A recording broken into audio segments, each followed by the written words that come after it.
A comienzos del siglo XIX, en un sótano de Mayfair, el científico más famoso de la época, Humphrey Davy, construyó un extraordinario equipo eléctrico.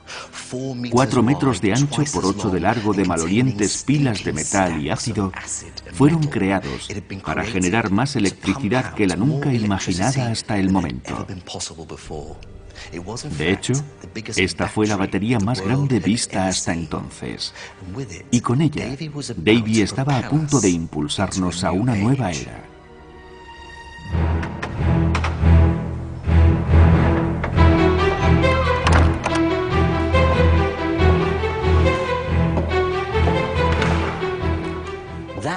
Aquello tuvo lugar durante una clase en la Royal Institution, frente a cientos de los grandes de Londres. Llenos de expectación, pronto llenaron todos los asientos, esperando presenciar una nueva y emocionante maravilla eléctrica. Pero lo que verían aquella noche sería algo realmente único, algo que recordarían durante el resto de sus vidas. Utilizando 2 simples barras de carbono, Humphrey Davy estaba a punto de desatar el verdadero potencial de la electricidad.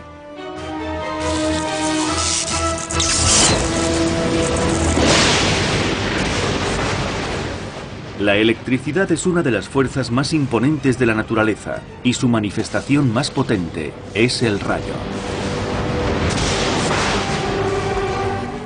Esta es la historia de cómo el ser humano empezó a soñar con controlar esta fuerza de la naturaleza tan elemental para finalmente convertirse en su amo y señor. Una historia de más de 300 años atrás, de deslumbrantes golpes de imaginación y extraordinarios experimentos. Cientos de miles de voltios atravesaron su cuerpo hasta llegar a la lámpara que sostenía. Una historia de genios inconformistas que usaron la electricidad para iluminar nuestras ciudades, comunicarse a través del mar y el aire, y finalmente, crear la industria moderna y traer la revolución digital a nuestros días. En este documental contaremos la historia de los primeros científicos que empezaron a descifrar los misterios de la electricidad. Es como si cobrara vida. Estudiaron su curioso vínculo con la vida. Crearon extraños y poderosos instrumentos para producir electricidad e incluso consiguieron controlar al mismísimo rayo. Fueron estos hombres los que establecieron las bases del mundo moderno. Y todo comenzó con una chispa.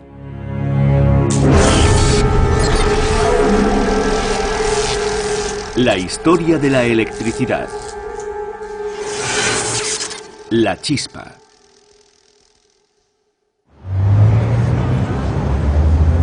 Imaginad nuestro mundo sin electricidad. Sería oscuro, frío y silencioso. En muchos aspectos, sería como volver a principios del siglo XVIII, cuando comienza nuestra historia.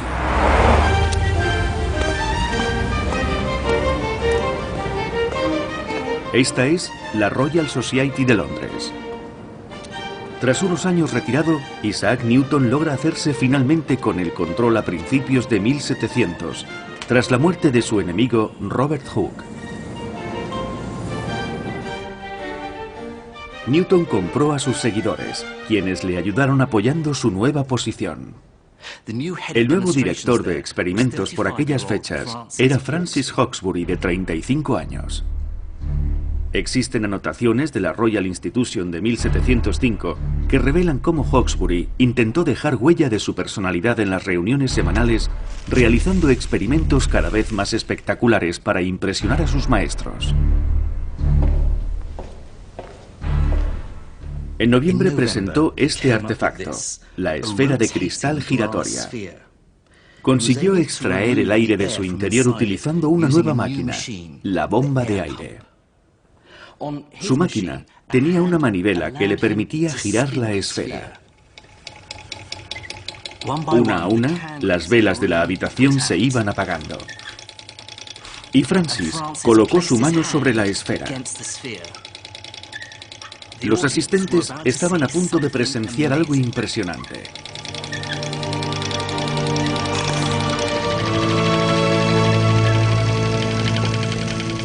En el interior de la esfera, una luz extraña y tenue se contoneaba alrededor de su mano. Una luz jamás vista antes. Es fantástico. Ese resplandor azul que se está formando alrededor de mi mano y gira en torno a la bola parece cobrar vida.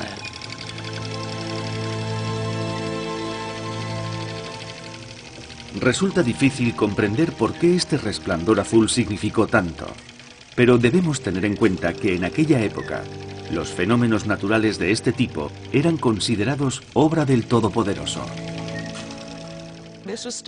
Hablamos de un periodo en el que incluso en la teoría de Isaac Newton, Dios intervenía constantemente para dirigir el mundo. Así que tiene lógica que la mayoría de la gente interpretara este tipo de fenómenos naturales como obras de Dios. De modo que cuando un mero mortal interfería en el trabajo de Dios, iba más allá de los límites de la razón. Hawkesbury nunca supo el verdadero significado de su experimento. Perdió el interés en su esfera luminosa y pasó el resto de su vida trabajando en experimentos cada vez más espectaculares para Isaac Newton y así probar otras de sus teorías. Nunca se dio cuenta de que de forma inconsciente había empezado la revolución eléctrica.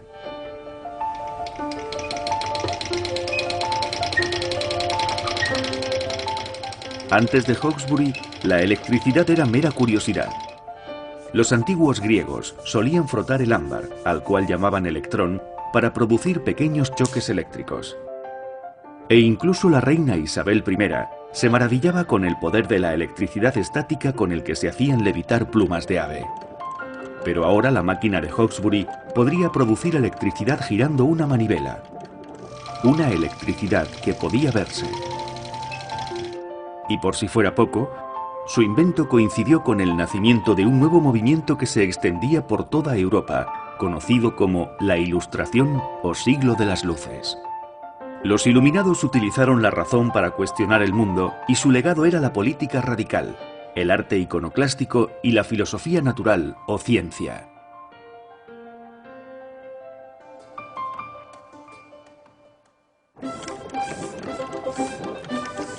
Pero irónicamente, la nueva máquina de Hawkesbury no fue acogida inmediatamente por este grupo de intelectuales, sino por hechiceros y magos de la calle con un interés especial en la electricidad, lo que les llevó a darse a conocer como electricistas.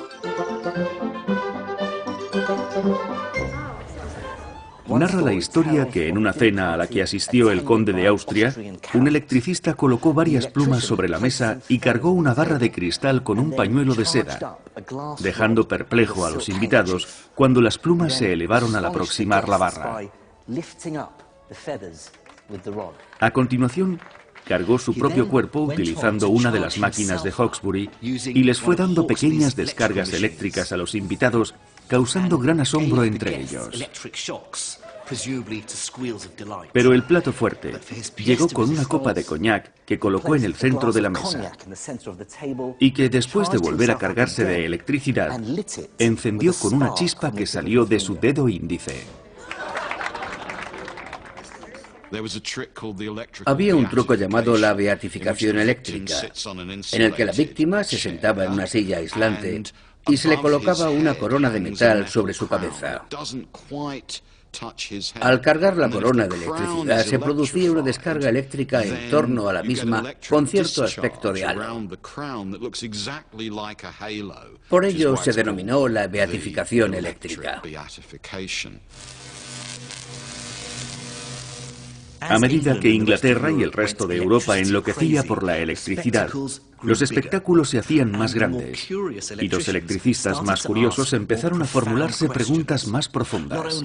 Así pasaron de preguntarse cómo hacer espectáculos más grandes y mejores para plantearse si podrían llegar a controlar este impresionante poder. Llegaban incluso a plantearse utilizar este fuego eléctrico para algo más que para entretener.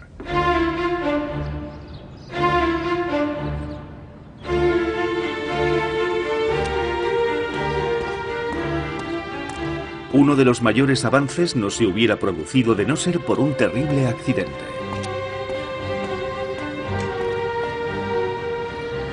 Estamos en Charterhouse, en el centro de Londres. Durante los últimos 400 años, este lugar ha servido de casa de acogida para niños huérfanos y ancianos. Y en un momento de 1720 también acogió a Stephen Gray.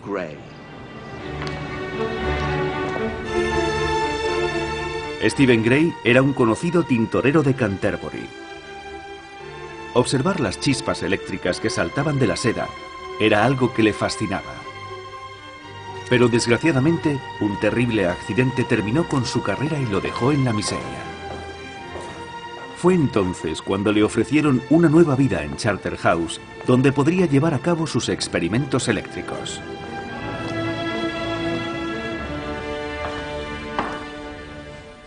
Aquí en Charterhouse, posiblemente en esta misma sala, la Gran Cámara, Stephen Gray construyó una montura de madera.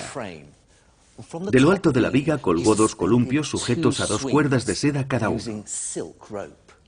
También tenía un aparato como este, el generador de electricidad de Hawkesbury, para producir electricidad estática. Entonces, ante un público más que numeroso, invitó a uno de los niños huérfanos que vivían aquí a que se tumbara entre los 2 columpios. Gray colocó varias virutas de oro frente al chico.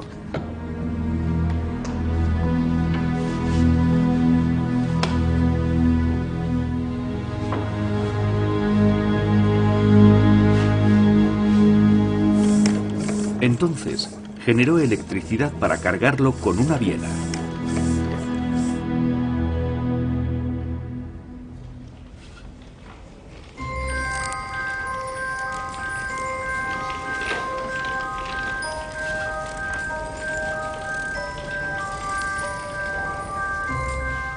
Las virutas de oro e incluso las plumas saltaban a los dedos del chico.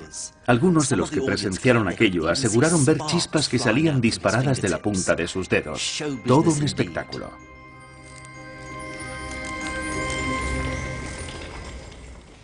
Pero para la curiosa y exigente mente de Stephen Gray, ello significó algo más. La electricidad podía transportarse de la máquina al cuerpo del chico y a través de sus manos. Sin embargo, las cuerdas de seda le cortaban el paso. Aquello significaba que el misterioso fluido eléctrico podía fluir a través de algunas cosas, pero no a través de otras.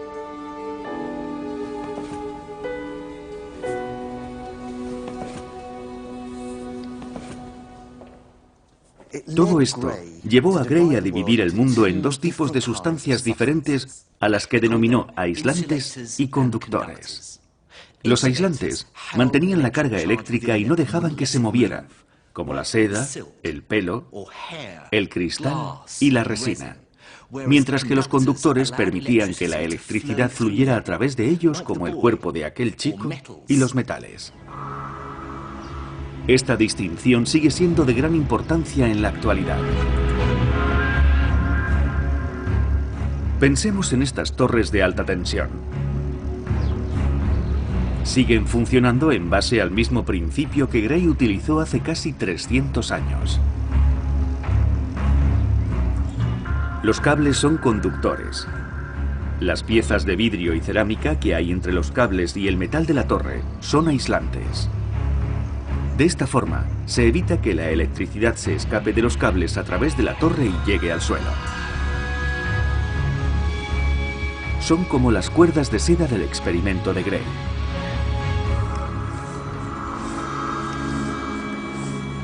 Por aquel entonces, en 1730, el experimento de Gray impresionó a todos los que lo presenciaron, pero vino acompañado de frustrantes inconvenientes. A pesar de sus intentos, Gray nunca consiguió retener durante mucho tiempo la electricidad que generaba. Esta pasaba de la máquina al cuerpo del chico y se esfumaba al instante. El siguiente paso en nuestra historia llegó cuando aprendimos a almacenar la electricidad, pero esto no sucedió en Gran Bretaña, sino al otro lado del Canal de la Mancha, en el corazón de Europa.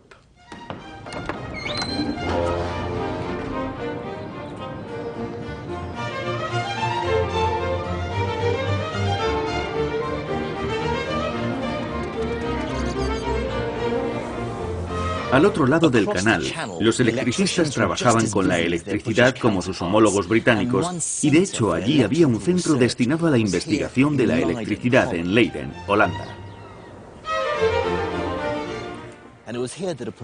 Y fue aquí donde un doctor dio con el invento que aún se considera el más significativo del siglo XVIII. Un invento que todavía encontramos en la mayoría de aparatos eléctricos hoy en día. Aquel doctor era Pieter van Musschenbroek, quien, a diferencia de Gray, se formó desde muy joven.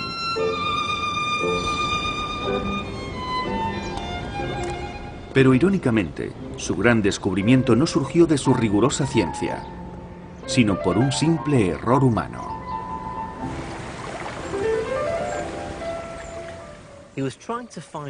A medida que intentaba encontrar un modo de almacenar la carga eléctrica para tenerla lista para sus experimentos, casi podía oírse un hilo de pensamientos. Si la electricidad es un fluido que fluye de una forma parecida a la del agua, es posible que ésta se pueda almacenar como se almacenan los líquidos.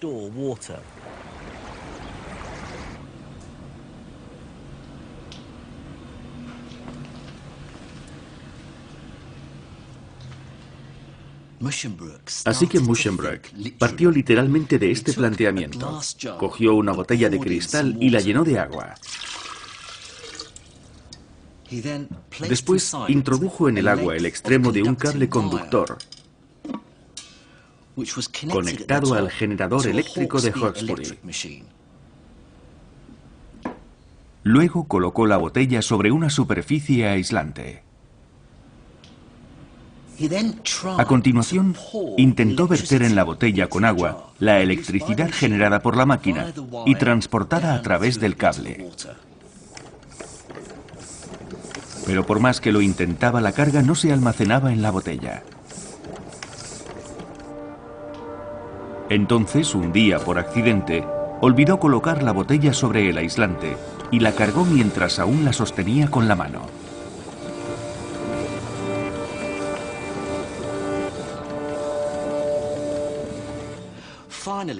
Finalmente, sujetando la jarra con una de sus manos, tocó la tapa con la otra y recibió tal golpe eléctrico que casi lo revuelca por el suelo.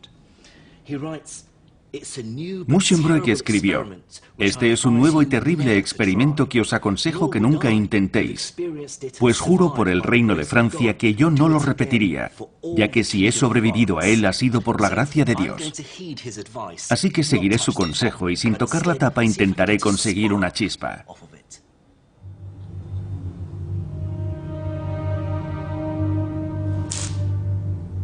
El poder eléctrico que fluía de la botella era mayor a lo visto hasta entonces. Y para mayor sorpresa, la botella podía almacenar aquella electricidad durante horas e incluso días.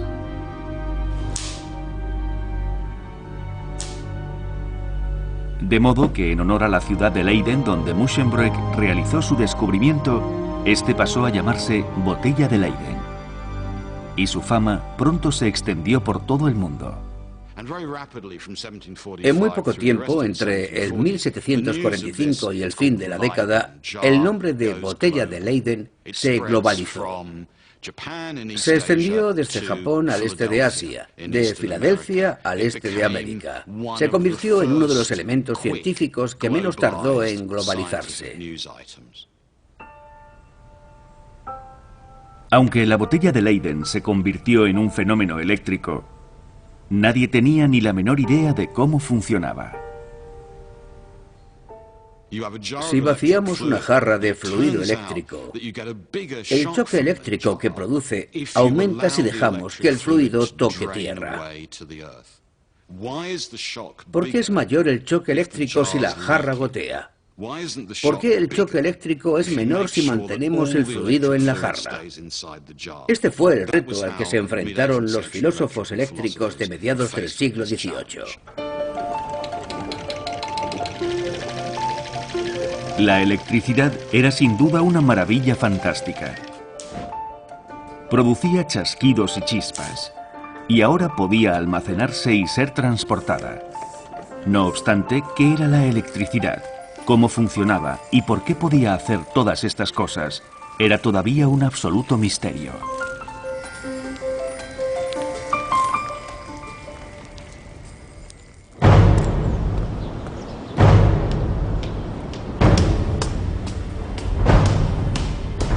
En los siguientes 10 años se produciría un avance que vino de la mano de alguien inesperado. Un hombre sumido en una guerra política y filosófica con la institución londinense y, para mayor sorpresa, con la élite de electricistas británicos. Un hombre al que consideraban un simple colono, un americano.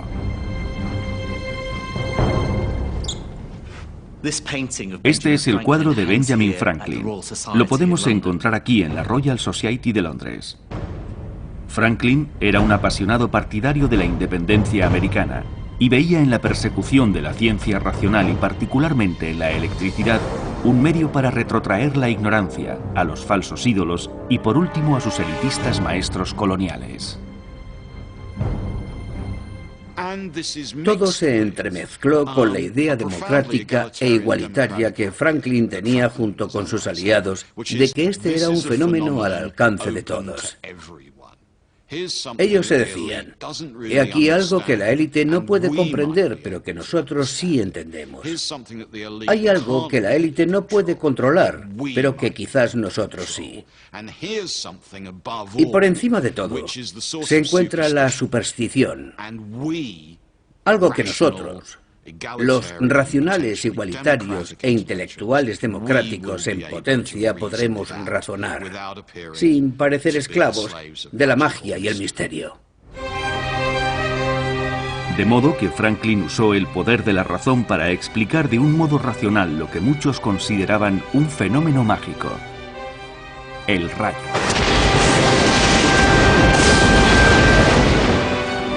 Esta es probablemente una de las imágenes científicas más famosas del siglo XVIII. En ella se muestra a Benjamin Franklin, el heroico científico, volando una cometa en medio de una tormenta, demostrando que los rayos son electricidad. Aunque es muy probable que este fuera el experimento más significativo de Franklin, la propuesta del científico nunca se llegó a llevar a cabo. De hecho, ni siquiera llegó a realizarse en América. Sucedió aquí, en una pequeña villa del norte de París llamada Marly-la-Ville.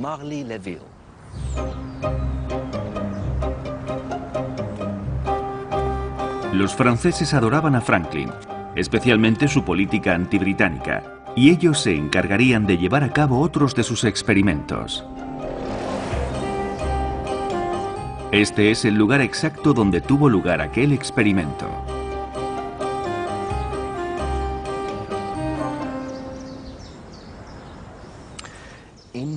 En mayo de 1752, Georges Louis Leclerc, conocido en Francia como el Conde de Buffon, y su amigo Thomas François d'Alibar erigieron un poste metálico de 12 metros de altura, más del doble de grande que este, que se levantaba sobre un trípode de madera frente a la casa de d'Alibar en Marly-la-Ville. El poste de metal descansaba sobre el interior de una botella de vino vacía. La genial idea de Franklin era que el gran poste de metal capturaría el rayo y lo conduciría a través de la barra metálica, almacenándolo en la botella de vino que había en la base y que cumplía la función de botella de Leyden. Así podría confirmar lo que el rayo era en realidad. Todo cuanto tenían que hacer sus seguidores era esperar a que se produjera la tormenta. Y entonces, el 23 de mayo, el cielo se abrió. A las 12:20 un trueno causó un fuerte estruendo cuando el rayo golpeó el poste. Uno de sus ayudantes corrió hacia la botella y en ese momento una chispa saltó del metal hasta su dedo, causando un chasquido y quemando su mano. La chispa reveló que era el rayo en realidad, algo semejante a la electricidad creada por los hombres. Cuesta sobreestimar la importancia de este momento. La naturaleza había sido dominada, y no solo eso, sino que el ser humano se había apoderado de la varita mágica de Dios.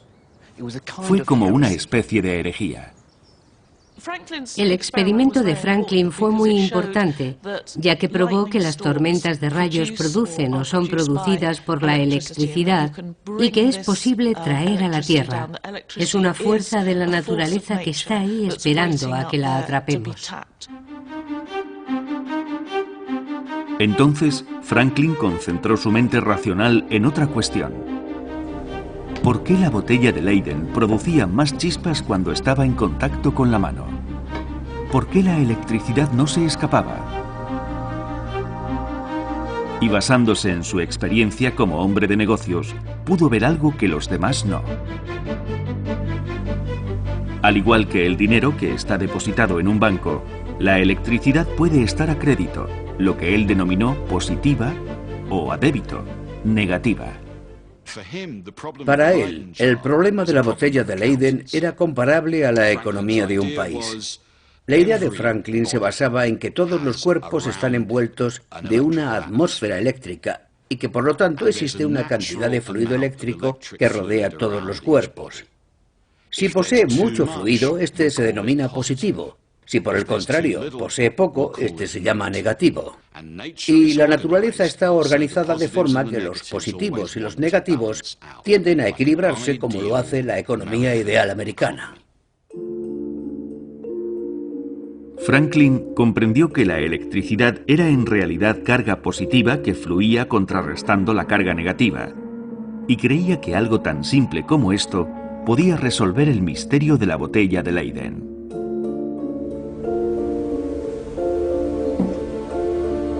A medida que la botella se llena, la carga negativa se escapa a través del cable hasta llegar al agua.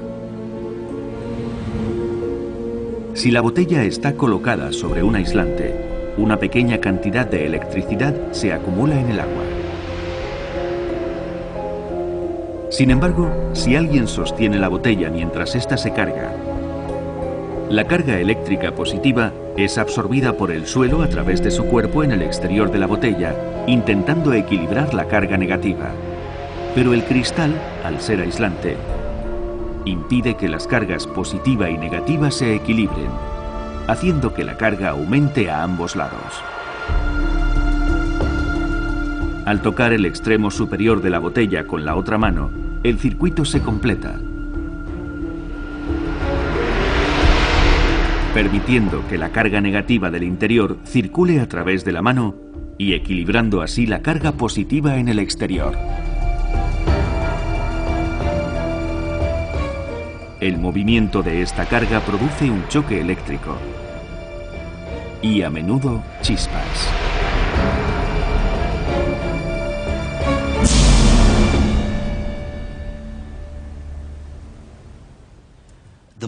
El equivalente moderno de la botella de Leyden es este, el condensador, y es uno de los componentes electrónicos más comunes.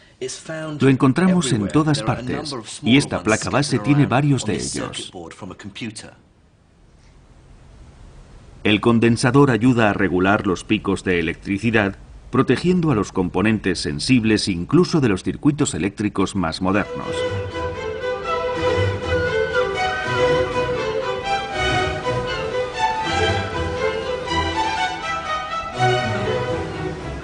La resolución del misterio de la botella de Leyden y el reconocimiento del rayo como una manifestación eléctrica supusieron dos grandes logros para Franklin y para el nuevo movimiento de la Ilustración. Pero las fuerzas del comercio que servirían de combustible al siglo de las luces estaban a punto de levantar un nuevo e incluso más sorprendente misterio eléctrico. Un tipo de electricidad completamente nuevo. Este es el Canal de la Mancha. Durante los siglos XVII y XVIII, gran parte de la riqueza del mundo pasaba por este estrecho de agua desde todos los rincones del Imperio Británico y más allá, en su camino a Londres. Las especias de la India, el azúcar del Caribe, el trigo de América y el té de China. Pero por supuesto, no solo sirvió de vía para el comercio. Nuevas especies animales y vegetales de todo el mundo cruzaron el canal hasta llegar a Londres, entre ellos uno que particularmente fascinó a los electricistas. El pez torpedo, el cual aparecía a menudo en las historias de los pescadores. Se decía que su aguijón era capaz de tumbar a un hombre. Pero a medida que los electricistas comenzaron a investigarlo, se dieron cuenta de que sus descargas eran muy similares a las producidas por la botella de Leyden.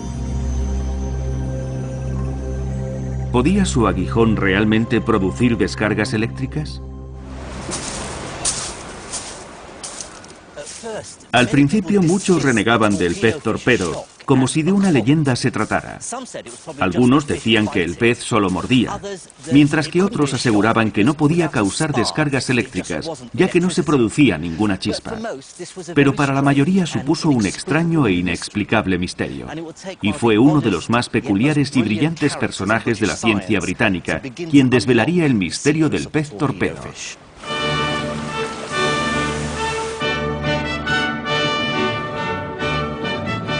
Este es el único dibujo que existe del excepcional, aunque patológicamente tímido científico, Henry Cavendish.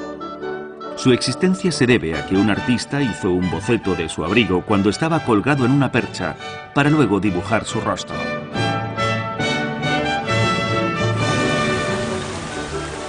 Su familia era increíblemente rica. Eran los Devonshires, aún dueños de Chatsworth House en Derbyshire. Pero Henry Cavendish decidió dar la espalda a la riqueza y la posición de su familia para irse a vivir a Londres, cerca de su querida Royal Society, donde podría cultivar tranquilamente su pasión por la ciencia experimental. Cuando oyó hablar del pez torpedo, sintió gran curiosidad. Un amigo le escribió: «En mi primera experiencia con los efectos del torpedo, me sorprendí al comprobar que se trataba de electricidad. ¿Pero cómo?». Y con el propósito de averiguar cómo un ser vivo podía producir electricidad, decidió fabricar su propio pez artificial. Estos son sus planos: 2 botellas de Leyden con forma de pez que fueron enterradas bajo la arena. Al tocar la arena, estas producían una desagradable descarga eléctrica. Pero Cavendish se encontró con un repetitivo problema.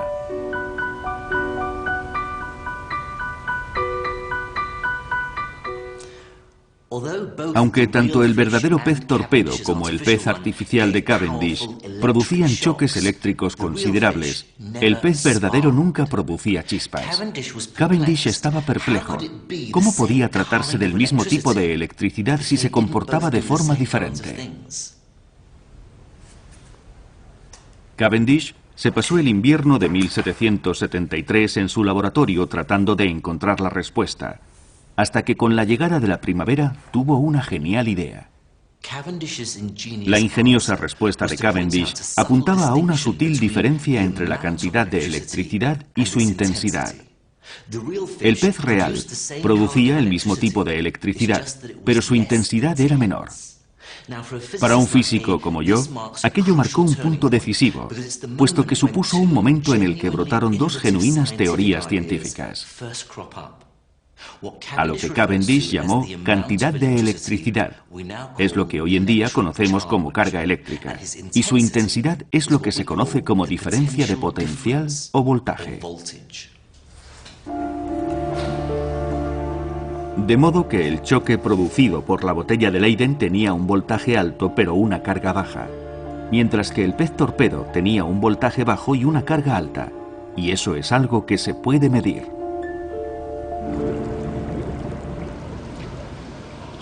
En el fondo de este acuario, bajo la arena, se esconde un torpedo marmorata capaz de producir rayos eléctricos.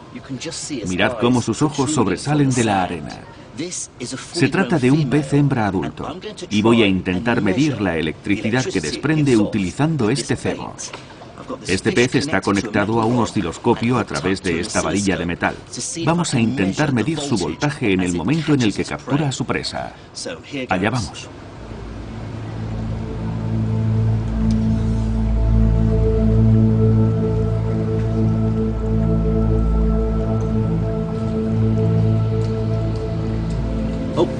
Ahí va una.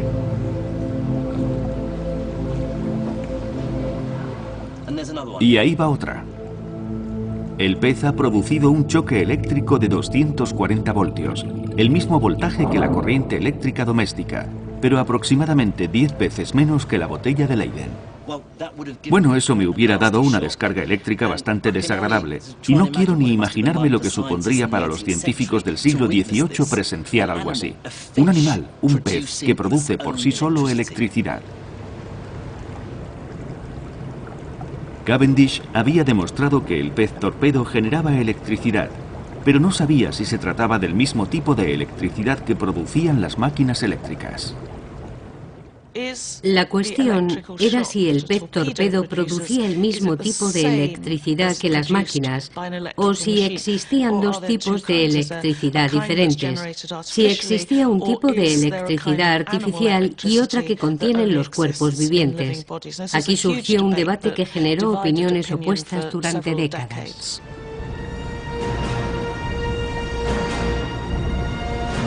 Y de este amargo debate surgió un nuevo descubrimiento. El descubrimiento de que la electricidad no necesita manifestarse mediante un golpe de corriente ni producir chispas, sino que puede ser continua. Y la generación de electricidad continua nos impulsaría finalmente hacia la era moderna.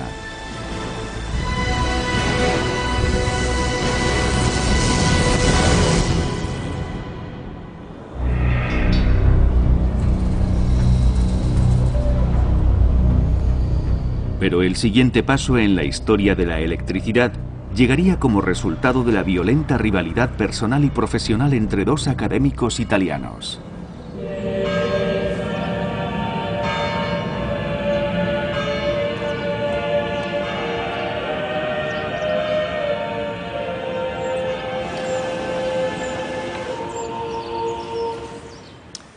Esta es la Universidad de Bolonia, una de las más antiguas de Europa. A finales del siglo XVIII, la ciudad de Bolonia estaba gobernada por el Papado de Roma, lo cual significaba que la universidad era poderosa, pero de ideología conservadora. Una universidad sumida en la tradición cristiana, en la que Dios gobernaba la tierra desde el cielo. Pero el modo en que la gobernaba era un enigma para los simples mortales. No habían nacido para comprenderlo, sino para servirle. Y una de las figuras más brillantes de esta universidad era el anatomista Luigi Aloisio Galvani. Pero en una ciudad vecina, un electricista rival estaba a punto de ponerle a prueba.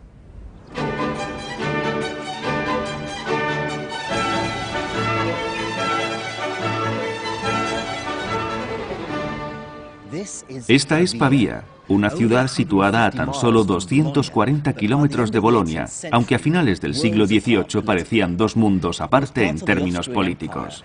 Pavía formaba parte del Imperio Austríaco, que la situó en el corazón de Europa en el siglo de las luces. De pensamiento liberal, política radical y obsesión por la nueva ciencia de la electricidad, fue la tierra que vio nacer a Alessandro Volta.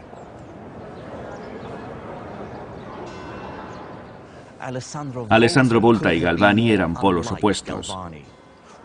Procedente de la antigua familia de los Lombardi, Volta era joven, arrogante, carismático y un auténtico mujeriego amante de la controversia. Al contrario que Galvani, Volta presumía de sus experimentos ante las multitudes en entornos internacionales. Las ideas de Volta eran incompatibles con el dogma religioso de Galvani. Como Benjamin Franklin y la Ilustración europea, creía en la racionalidad. La verdad científica, como si se tratara de un dios griego, se encargaba de echar abajo a los ignorantes. La superstición era el enemigo, la razón el futuro. Estos dos hombres vivían por y para la electricidad, y ambos siguieron distintos caminos para observar el mundo en el que se desarrollaba.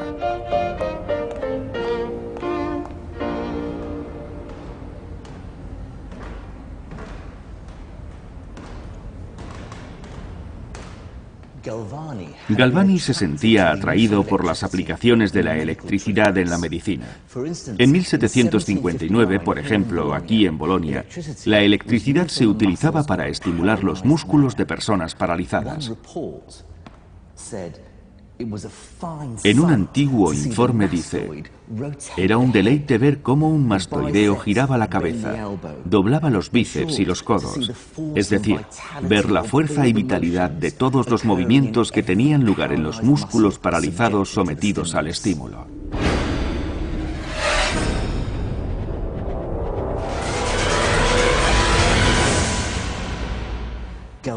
Galvani creía que este tipo de ejemplos demostraban que el cuerpo funcionaba utilizando electricidad animal, un fluido que circula del cerebro hasta los nervios y los músculos, donde entra en acción. Y para demostrarlo, diseñó una serie de espeluznantes experimentos.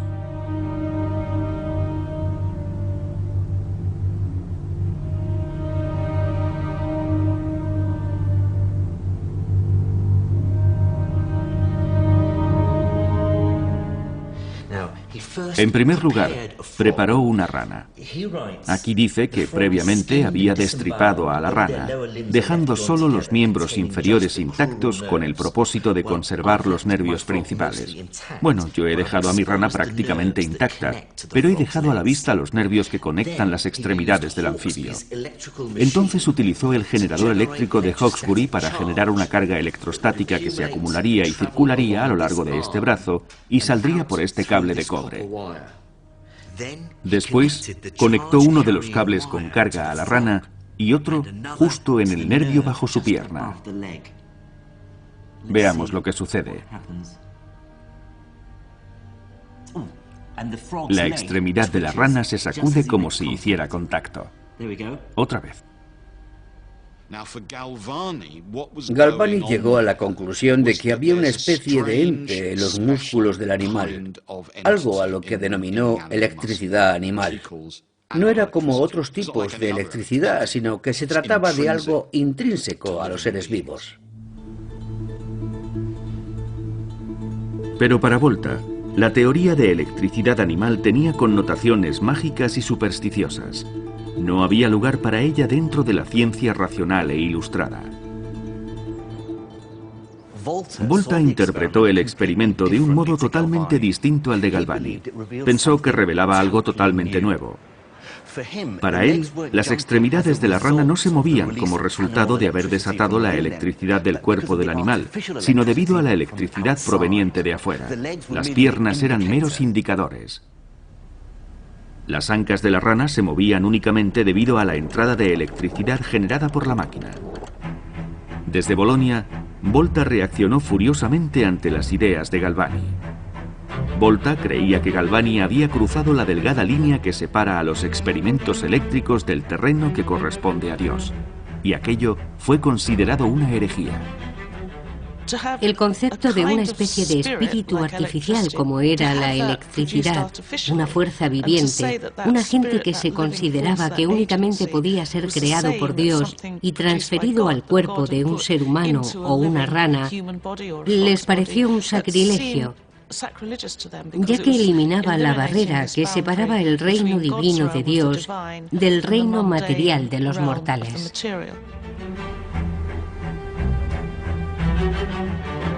Impulsado por su indignación religiosa, Galvani anunció una nueva serie de resultados experimentales que probarían que Volta estaba equivocado. Durante uno de sus experimentos, colgó sus ranas de un cable de hierro y descubrió algo totalmente inesperado. Al conectar el cable de cobre al cable del que cuelga la rana y tocar el nervio con el otro extremo del cobre, Galvani descubrió que las extremidades de la rana se movían sin necesidad de imponerle electricidad.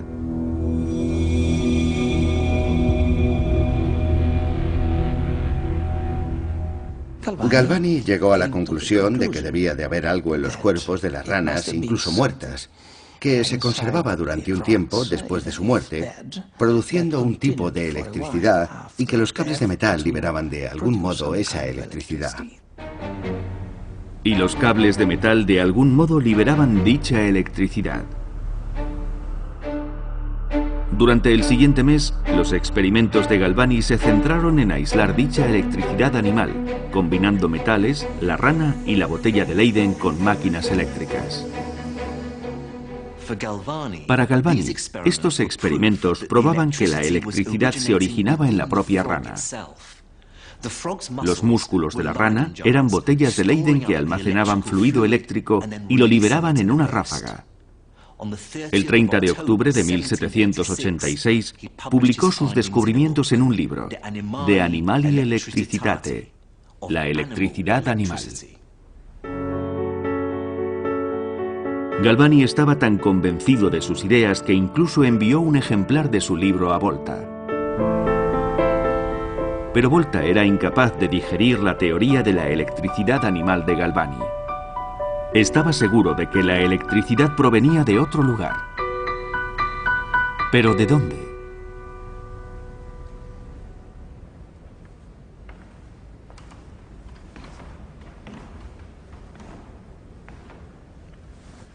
En 1790, aquí, en la Universidad de Pavía, probablemente en este mismo auditorio que aún lleva su nombre, Volta comenzó sus investigaciones en busca de nuevas fuentes de electricidad.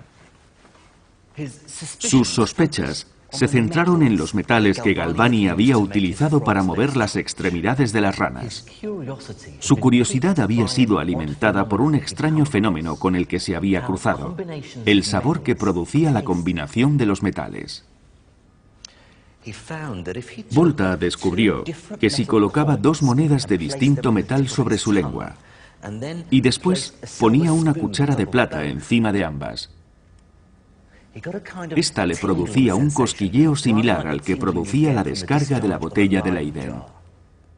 Volta concluyó que podía saborear la electricidad y que su sabor debía de provenir del contacto entre los distintos metales de los que estaban hechos las monedas y la cuchara.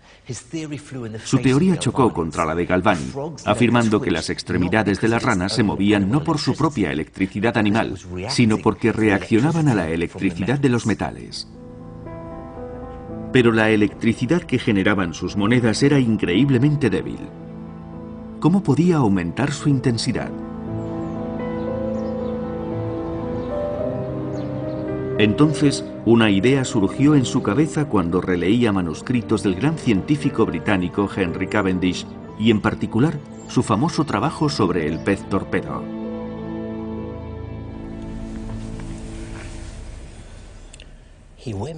Retrocedió en el tiempo para revisar la teoría del pez eléctrico y, en particular, el patrón que se repetía en el lomo del pez, el cual tenía la clave del poderoso choque eléctrico. Y posiblemente las cavidades del lomo del pez fueran como las monedas y la cuchara, las cuales generaban independientemente una pequeña cantidad de electricidad. Quizás el poderoso choque eléctrico del pez fuera el resultado del patrón de cavidades que se repetían.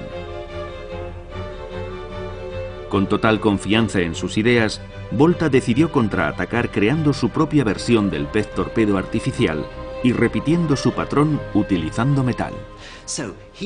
De este modo, creó una réplica del pez, copiando dicho patrón utilizando metal. Y esto es lo que hizo. Cogió una placa de cobre, sobre la que colocó celulosa mojada en ácido diluido y encima puso otra placa metálica. Lo que obtuvo fue exactamente lo mismo que los dos cables de Galvani. Pero en esta ocasión, Volta repitió el proceso. Lo que hizo fue construir una pila de metal. Y de hecho, su invento se conoce hoy en día como la pila.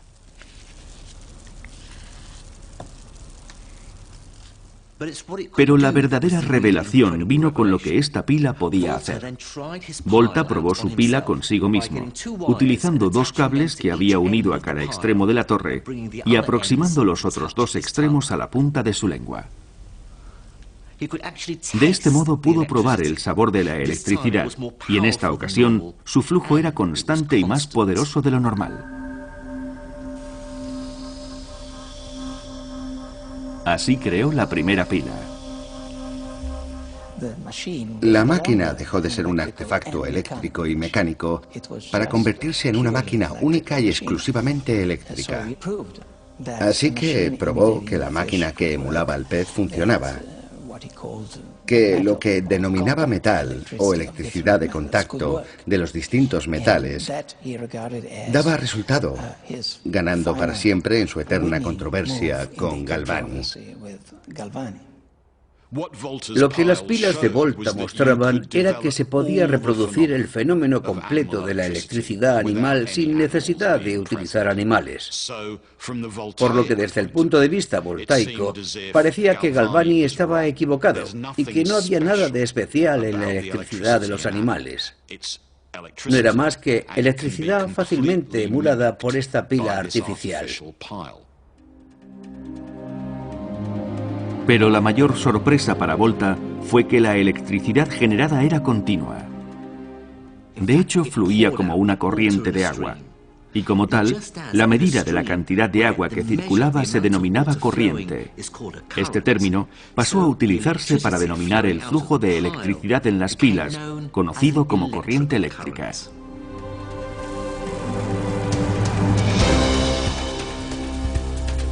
$200 años después de Volta, podemos comprender qué es en realidad la electricidad. Los átomos de los metales, como los de cualquier tipo de materia, tienen electrones cargados que rodean el núcleo. Pero en los metales, los átomos comparten sus electrones entre sí de un modo único, lo cual significa que pueden desplazarse de un átomo al contiguo. Si dichos electrones se mueven en su misma dirección, en el momento del efecto cumulativo, el movimiento produce una carga eléctrica. Este flujo de electrones es lo que denominamos corriente eléctrica.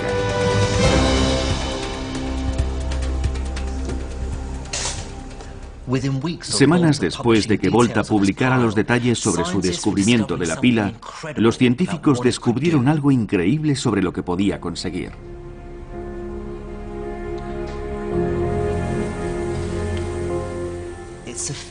Su efecto en el agua corriente era totalmente inesperado, puesto que la corriente constante de carga eléctrica en el agua la rompía en sus partes constituyentes, en dos tipos de gases, oxígeno e hidrógeno.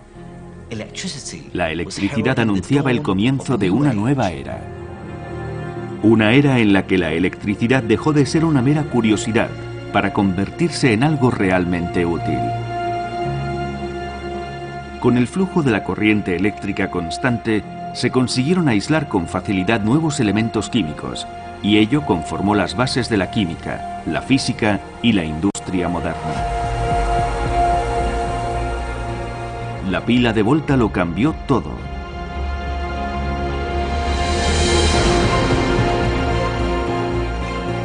No solo lo convirtió a él mismo en una celebridad internacional apoyado por ricos y poderosos.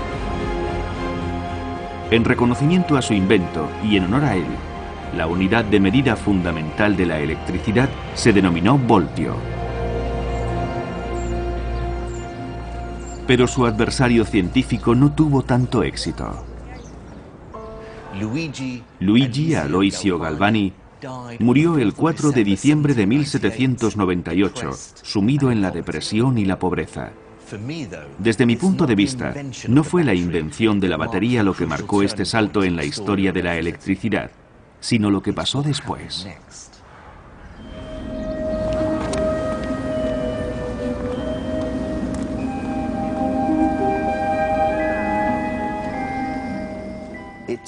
Sucedió en la Royal Institution de Londres, en un momento que marcó el fin de una era y el comienzo de otra nueva.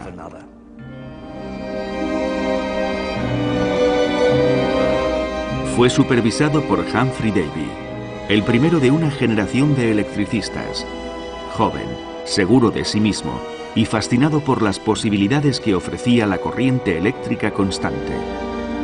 De modo que en 1808 creó la batería más grande del mundo. Ocupaba el sótano entero de la Royal Institution. Tenía más de 800 pilas voltaicas individuales unidas entre sí que debían de desprender un fuerte olor a sulfuro.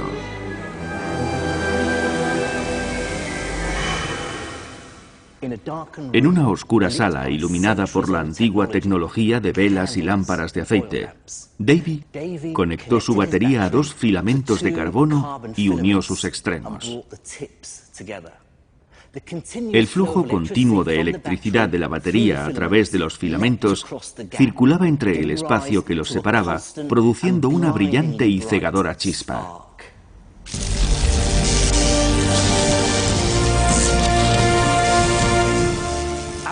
Donde había tinieblas, se hizo la luz.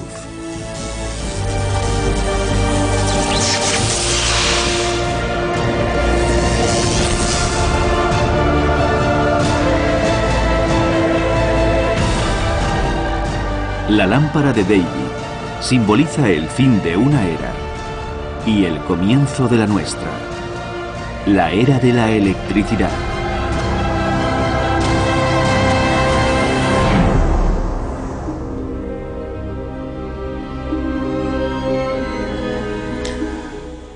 Pero existe un espeluznante enigma en toda esta historia.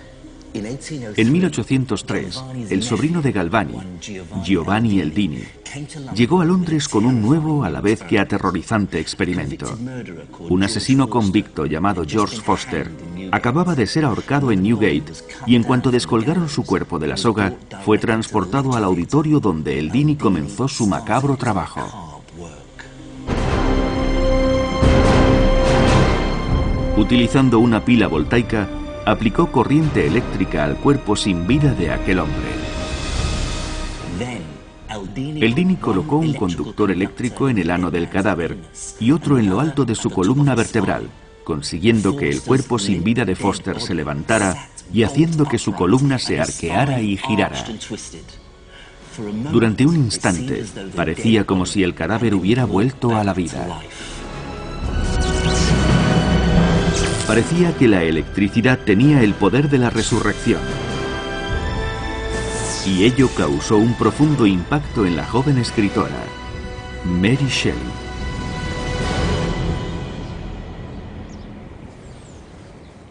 Mary Shelley escribió una de las historias más poderosas y perdurables de todos los tiempos, basándose en parte en el lago Como.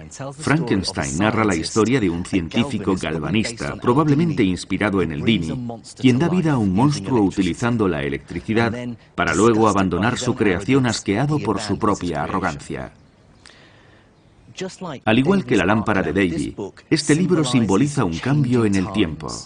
El fin de la era de los milagros y el romance. El comienzo de la era de la racionalidad, la industria y la ciencia.